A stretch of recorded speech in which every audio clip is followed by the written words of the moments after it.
Good morning everyone! Back to Sumba ulit. Ang iyong Inday.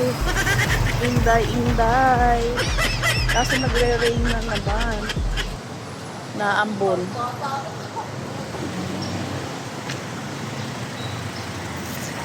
Naambon na naman. Kaya anak ko ay bismiyo. Dito na tayo sa park na naambon. Dito na tayo. Ayan, may bubong. Hindi tayo magbabasa. Ayan, good morning.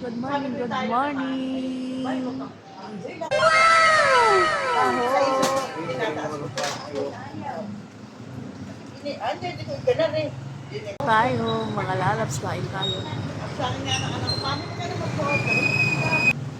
Kain po. At lalapit na si Inday sa mga kaisama niya nagsusumba. At syempre, makikimarites na naman yan. Talaga naman yan si Inday. Basta marites. Ayan, nakikinig yan. Charot lang yung mga lalats. Diba? Walang magawa si Inday. Kaya ayan, habang wala pang sumba, napag-itay pa ng mga kasama, magtataho yan at pampalakas naman talaga. At masarap naman talaga ang taho, lalo sa umaga. Syempre, mas umaga naman talaga ang taho. At ayan, diba, sarap tuwing Saturday, nandiyan kami sa park. Kaya yung taho, ay talaga namang alam na niya hanggang sa pupis to. Ang bahay, sobrang naman dami naman nagsusumba niyan. Pag hindi pa naman yung mama na magtataho sa magsusumbay, ewan ko na lang, charot lang yung mga lalabs.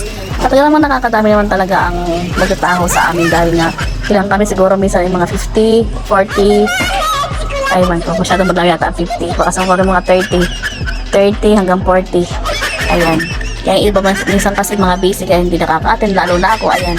Madala kong mga attend dati kasi ay ako ay sa isang linggo nakakailang beses akong mag-zumba. Ngayon ay baka 3 times a day o 2 times a day na lang. Minsan nga siguro 1 day pa. At ayan na nga, naglalaro na si Inday. O diba? Ganyan dati mga sipa-sipa ng goma. Wala tayong goma. Ayan. Thank you for watching. Thank you so much mga lalabs. At ayan, naara tayo ng mga bata. Patay ganyan ang gawain ni Inday.